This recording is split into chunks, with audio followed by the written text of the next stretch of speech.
Hello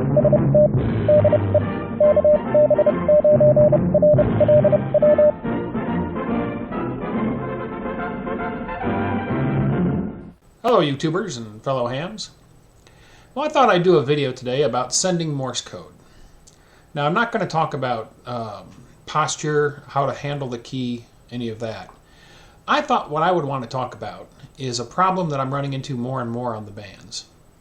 And this has gone on forever. You know, it's one of the things that's just not stressed, and I think it should be. When learning Morse code, people focus and concentrate on copying the code, on learning the letters, learning the dots and dashes, and copying down what they're hearing. Sending is kind of given a back seat. But sending is actually just as important as learning to copy the code. And I think that there's just not enough emphasis these days on sending and sending quality. I run across really bad code on the bands all the time, especially on the straight key segment with the SKCC guys. You know, a lot of guys send really good clean code, but there's a lot of them that don't, and it's really hard to copy. In fact, a lot of the time I won't even try to make a QSO with a guy if his sending is bad enough, and it can be really bad. There are three things that people need to focus on when sending or when learning code and learning to send. And I want to talk about those three things because they're very important. And then I'm going to tell you a couple of simple ways that you can improve your sending. A couple of tricks you can do, a couple of feedback methods you can use to where you can use your own ears to understand where you have shortcomings in your sending and how to improve on them. So, as I said, three things, okay? First, dot to dash ratios. Now there's a pretty descriptive layout of how that should be done, how long a dot should be relative to a dash and how long a dash should be relative to the dots and the spacing between elements, and all that's really important. Now I've got a code practice oscillator sitting over here and I've got my key on the desk, and I'm going to give you some examples of bad code, or at least I'm going to try, and we'll see. A lot of the times when people mess up with the dot to dash ratios, their dashes are just too long. I mean really long, almost like it's emphasized. Whereas a K would normally be sent like this, okay, nice and clean. A dash is about, I think, 3 dots in length. And then the space between the dot and the dash should be the equivalent of a dot. Or 2 dots, I think, 2 dots. But what people will do is they'll make those dashes really long. And you can still copy it, but it's just a little sloppy, you know, like the letter Y. You can copy that, you know, but the thing that happens when you have your dashes too long or your dots too short, which is the other side of it. People can have really, really short dots. But let's do a letter C and make the dots just too short. Okay, you can still copy that when you have a perfect signal. But when you're receiving CW over the air, you're dealing with noise, static, and fading. And if your dots are too short, they might be missed, might not be heard by the other party. If your dashes are too long, it's just inefficient. It can take too long of a time to send a phrase that could normally be sent in maybe 60% of the time if your dashes are too long. It just slows down things too. So that's the simplest mistake that people make with sending is the ratio of dots to dashes. Now I've got FL Digi running here because it's going to send perfect code, and I was going to use it as an example for you. So if I go into FL Digi and I've got it set for 10 words a minute, and we'll just put some text in here. This is good clean code. Okay, listen.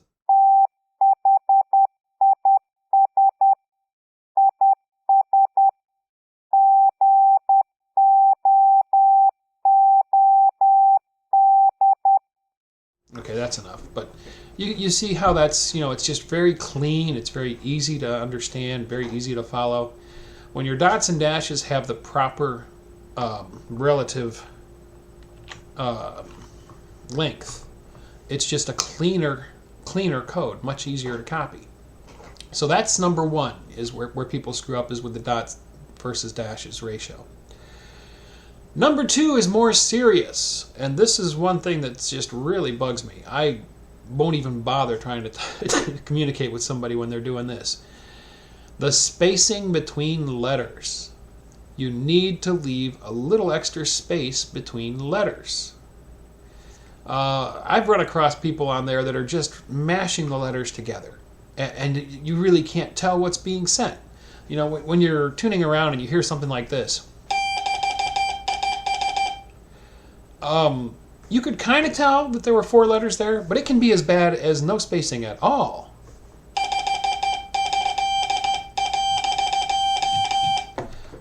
What was that? You know, how can you tell what that was? You need to have a space between your letters. Otherwise, how can you tell the difference between a Y and the letters N and M? If they were mashed together, okay, that was an N and an M, but mashed together, it's indistinguishable from a Y. And if you're trying to copy somebody that's mashing all the letters together like that, it's really almost impossible. I don't know how they can do it. I mean, obviously the guys that have been sending and doing CW for years and years and years and have an absolutely tuned ear, they can pick it apart. You know, they can kind of follow it and pick it apart and decode it. But for most people, it's going to be uncopyable. You know, it'd be like trying to read text with the letters all mashed together like this. You just can't read that, you know. You can if you scrutinize and study it. But when you're receiving code, when you're copying, your brain is doing a lot of things. You know, it's decoding those letters. It's trying to think ahead to what the word is that's being sent. It's trying to autocomplete, you know, to use the cell phone vernacular. And when the letters are all mashed together like that, it's almost impossible to decode. You should have at least 1 dash of space between your letters. The equivalent of a dash and a dot together, that's about the right amount of space between letters. So when you have proper spacing, it's very easy to decode it. I'm gonna send a word with FL Digi, which has proper spacing, and I want you to try to count how many letters are in this word, okay? Well, you heard me type it. I guess that's a giveaway. But just listen.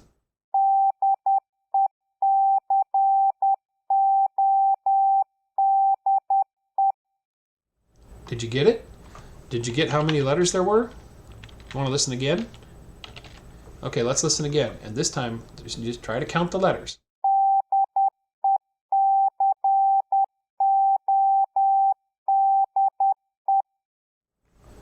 Did you get it? That was 6 letters. That was the word decode. So when there's proper spacing between the letters, it's very easy to delineate one letter to the next, and that's really important. So that's number 2 that some people get screwed up with. They just mash the letters together, and then you just can't copy it. Number 3, spacing between words. Believe it or not, a lot of people, not a lot of people, but there's quite a few that I've run across that they just do not put spacing between words. And the problem there is when you're sitting there and you're copying and you're writing down the letters, your brain is trying to autocomplete. It's trying to figure out what that word is, okay? And if there's no spacing between words, that can make you go through all kinds of mental gymnastics and can screw you up on copying the next letter because you're stumbling trying to figure it out, you know, what was just sent. For example, let me zoom in here where I can type. And let's say that we're copying some CW from a guy. And we copy the letter W and then the letter E. And your brain automatically thinks the word we, but then an L comes along. And now your brain is thinking what word? You're thinking maybe well, right? Like it's well done or whatever. So your brain is thinking the word well or maybe welcome, you know? But then the next letter comes along and it's an I. And that screws you up, you know, and then your brain kind of stumbles and you go, wait a minute, it's not well.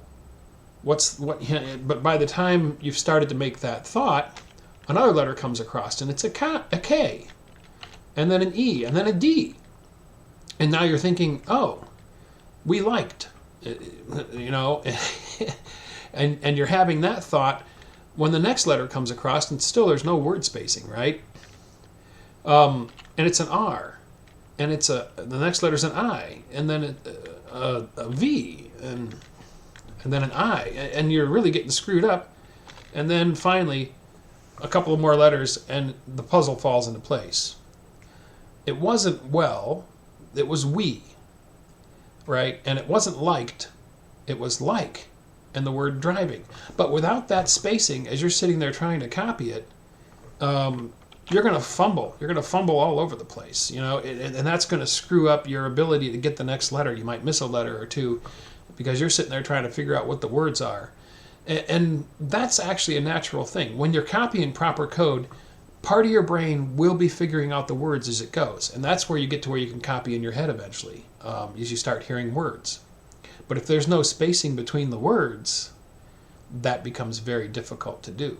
And I've run across this on the air a lot. Somebody's just banging away, and they know what they're sending. They're thinking the words in their head, but they're not putting that space in. And the poor guy on the other end, he's getting all confused and flustered, you know, trying to figure out the words, and it's screwing him up, and maybe he's dropping letters. So it's really important to have spacing between your words that's a little bit longer than the spacing between your letters. Generally, about 2 dashes worth of spacing is good between words. And then you'll get nice, clean code. Now, I said I was going to give you a couple of tips on how you can improve your sending, okay? There's a couple of things you can do, and I always recommend this to people when they're learning Morse code. The first and most obvious, and this is how I did it when I was learning and how I was taught to do it, is record yourself. You know, get a tape recorder or an app on your phone that can let you record things, and find a paragraph somewhere. Open up a book, a magazine, an article on the web, and pick a paragraph that's got at least 2 sentences, and then record yourself sending that paragraph. And then put that recording aside, give yourself time to forget the paragraph, you know, come back to it in an hour or the next day, and then play that recording and try to copy it down. Just listen and try to copy yourself. And you'll see where you're having trouble or struggling, and you might hear where you're doing something a little odd, like the long dashes or the 2 short dots, or you're not putting enough space between letters, or you're not putting space between words. You'll pick up on those things, and then you can improve your sending. So that's one method that works really well for improving your sending. Just record yourself, come back to it and listen to those recordings, and you can hear where your shortcomings are, correct them, and you can get your sending to be cleaner and cleaner as you go, as you progress.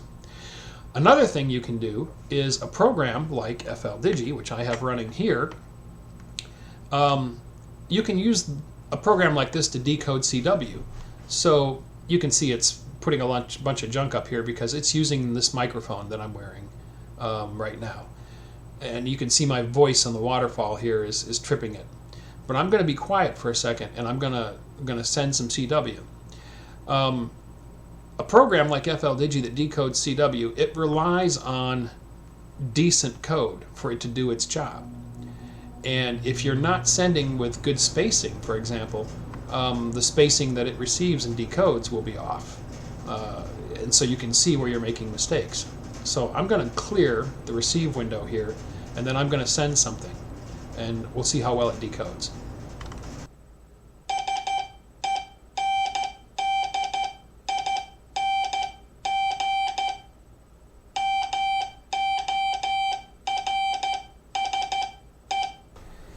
But anyway, you get the idea. I wasn't sending very clean. Well, I was sending clean enough. But FLDigi is really picky. So if you really want to fine-tune your sending, you really want to get your code up there to the top of the heap as far as quality. Using a program like FLDigi or Ham Radio Deluxe or any of the CW decoders, and sending until it can decode you 100% with good spacing, good letters, and that, you'll really get yourself fine-tuned. So that's another method you can use to improve your code.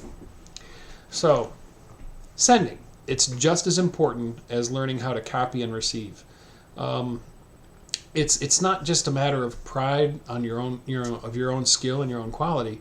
It's a matter of good communication, because remember, at the other end of that RF, there's some guy who's dealing with atmospheric noise and fading and trying to understand what you are saying to him. So the clearer that you speak, so to speak, in Morse, the better the chance of you having good communication.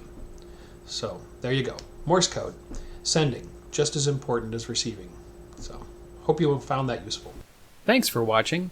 If you enjoyed the video, don't forget to give it a thumbs up. Also, if you're not already a subscriber, click to subscribe. Join us on the Facebook channel for discussion about the videos. And if you'd like to help support this channel, please click to support me on my Patreon page.